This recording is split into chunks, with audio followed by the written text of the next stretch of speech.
inštrument osnovne plače na nobeni točki, nobenemu servisu, nobenemu socialnemu servisu, nobenemu gospodarskemu obratu nikjer ne more biti vrednoten nižje od minimalne plače.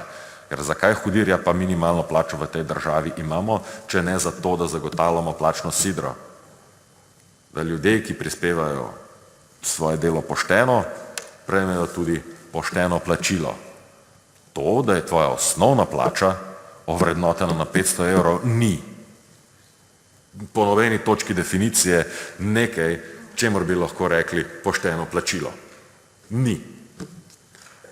Še manj je pošteno, da celo če prideš do povišice, če prideš do napredovanja v plačnem razredu, v tarifnem razredu, pa je ta toliko nižja od minimalne plače, kaj dosti več ne boš prejel. Zgolj dodatek do višine minimalne plače se ti bo zmanjšal.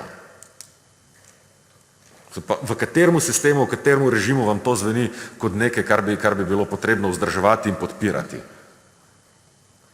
Ja, ni. To je fundamentalno narobe. Narobe je zdaj, narobe je v zadnjih 2 letih, narobe je v zadnjih 2 desetletjih, odkar se nam to dogaja. Seveda. To niti ni stvar, ki je vezana posebej na aktualno vlado, da se ravno je res, da nihče tako ostro ne nasprotuje dvigu delavskih plač, kot je to ravno desni blok državnega zbora. Ne. Gre za neko anomalijo, ki se po našemu sistemu kotrlja in kotrlja že desetletja in skrajni čas je, da jo odpravimo. In trenutek, da jo res ugriznemo v to kislo jabolko in anomalijo rešimo in delavske plače dvignimo, nikoli ni bil tako zelo zrel, kot je zrel zdaj.